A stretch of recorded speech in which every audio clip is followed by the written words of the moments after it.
What if you were limitless? What if every single day you knew that nothing or no one would get you down? What if self-doubt was replaced with unshakable conviction?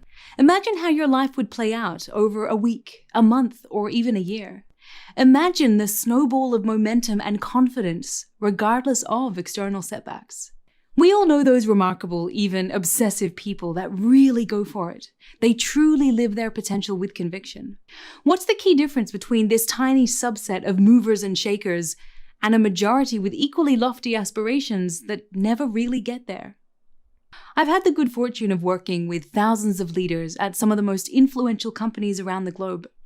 My business helps them to boost their performance, and part of the process includes identifying and removing obstacles that get in their way. As I engaged with more and more leaders, I started to notice a pattern emerging among those that operated with a limited mindset versus the limitless minority. It turns out, what held back most of these otherwise exceptional and talented people wasn't a lack of skill, experience, or even resources. It was often rooted in a relationship with the closest and most influential person in their lives. And this person would always appear to care, but instead would sabotage their progress and growth. You have such a person in your life too. They're much closer than what you realize because they exist up here, in your mind. I am not talking imaginary friends. I'm talking about your inner deceiver. It's that insistent voice in your head that judges you, demeans you, shines a spotlight on your weaknesses. And because most aren't even aware of it, it can lead to destructive self-doubt and even self-sabotage.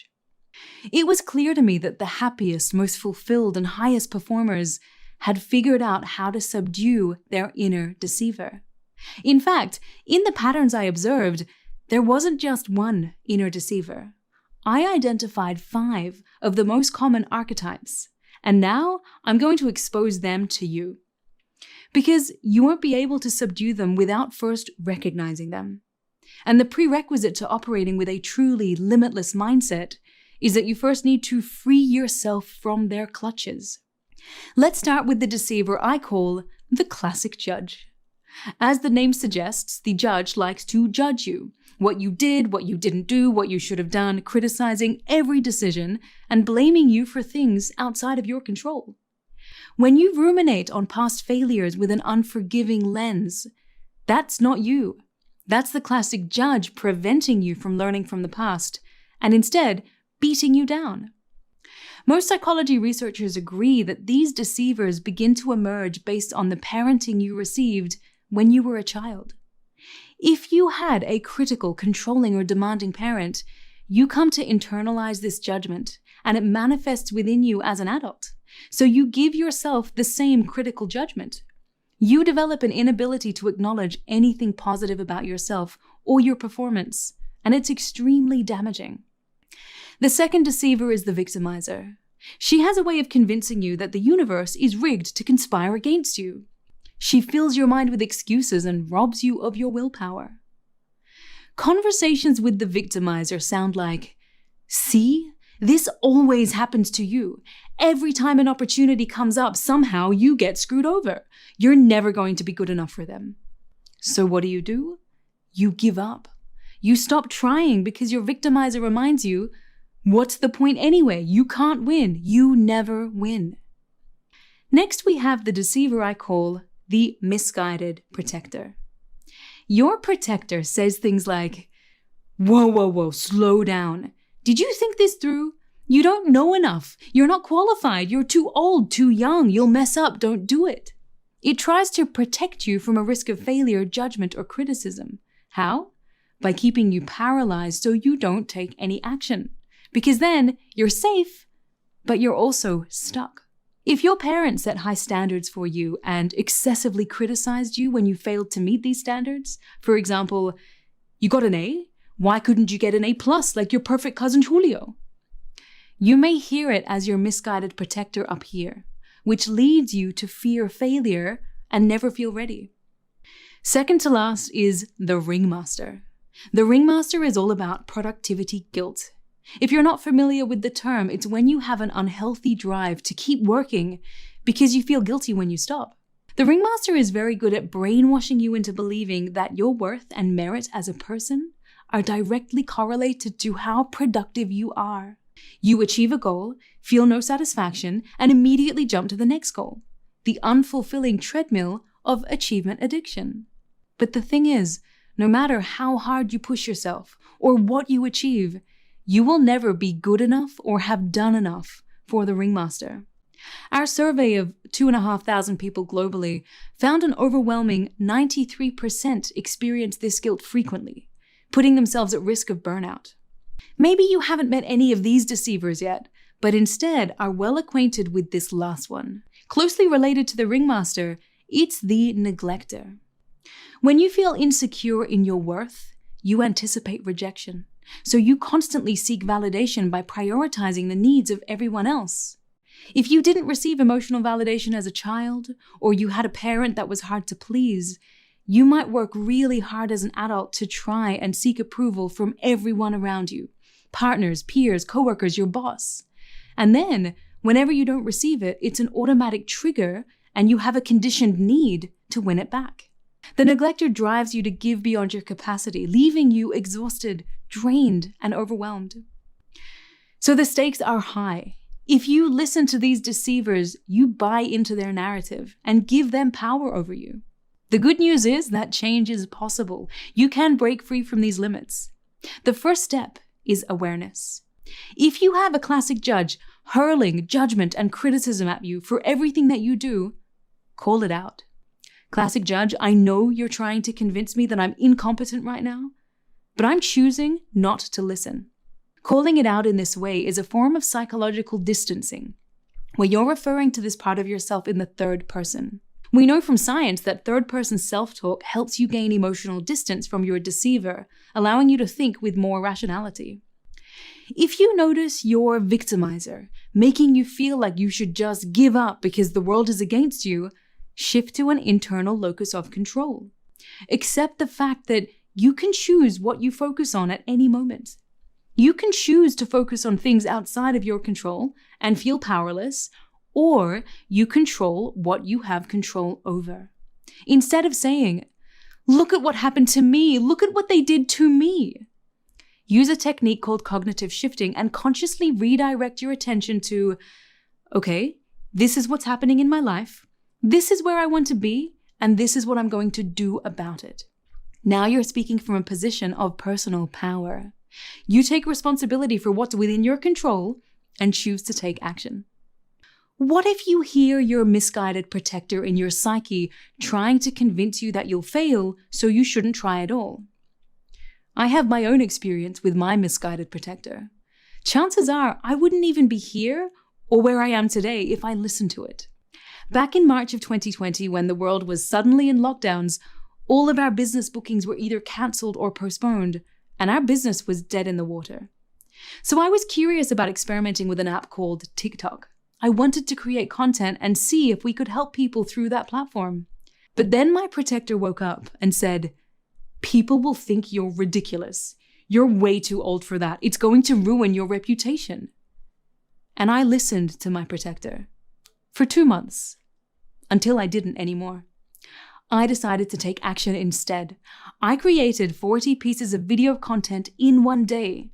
This way, I couldn't back down for 40 days, no matter what my protector said. And you know what? All it took was 40 days to see tens of thousands of followers start to accumulate. I didn't make perfection the goal.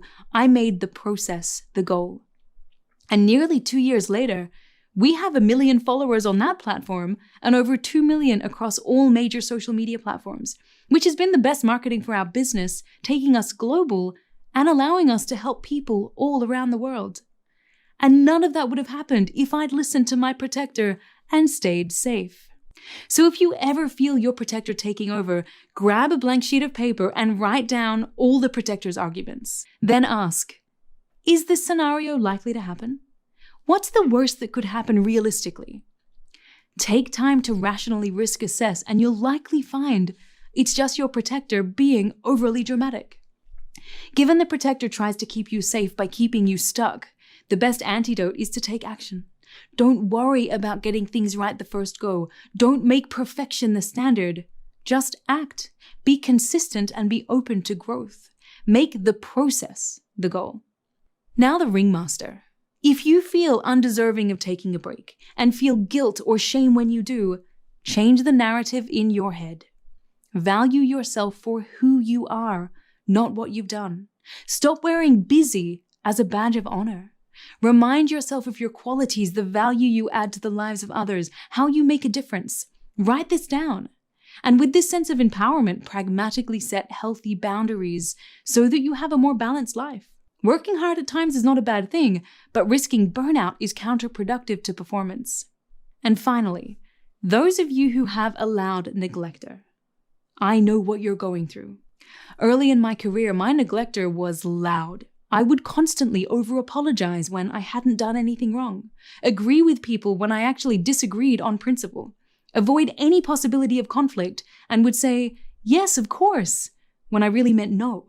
I was a people pleaser to the point of sacrificing who I truly was. I gave away so much of myself in my efforts to be approved of that I no longer knew who I was. But you can't be limitless if you have nothing left inside to give. If you have a strong neglector like I did, you need to overcome the codependency and acknowledge your worth is not linked to how you think others see you. If you let people's perception of you dictate your behavior, you will never grow as a person. And when you do choose to give of yourself in the future, ask, am I doing this out of compulsion for approval? Or is it in a true spirit of service? So these are the 5 inner critical deceivers, the archetypes I've identified cross-culturally with people all around the world. And what's really interesting is that we've observed that many high performers believe that these inner deceivers are central to driving their performance. While outwardly they appear successful, allowing their core driving force to emanate from the fear of failure, envy, greed, seeking approval, and status is a proven source of unhappiness, constant stress, and a lack of fulfillment. What they failed to realize was that they've become trapped in the obsessive prison of self. My needs, my pain, my success, how people see me. So they continue to operate through a desire to avoid negative states and outcomes instead of being in a limitless mindset. It's a bad deal. Here is a better deal. If our reality is indeed our thoughts, emotions, and how we uniquely experience the world, then I invite you to acknowledge that there is a second side to us, our higher nature, if you will. One that is intrinsically motivated by a desire to express excellence, confidence, being of service, love, creativity, courage, and justice. This is the limitless aspect of our nature that is liberated from the prison of the insistent self. And as you consistently put in the work to decouple from your inner deceivers, integrating the practices I've shared with daily routines of meditation, journaling, prayer, and reflection, I want you to remember that each one of us has the power to operate from our higher, our limitless nature.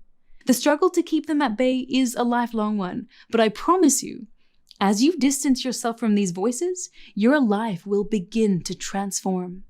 So I have a challenge for you. Seriously commit to reframing your relationship with your inner deceivers. Acknowledge they exist, be aware of them, and learn to discern between rational thought and the voices of the ego. Your prison of self, it limits you.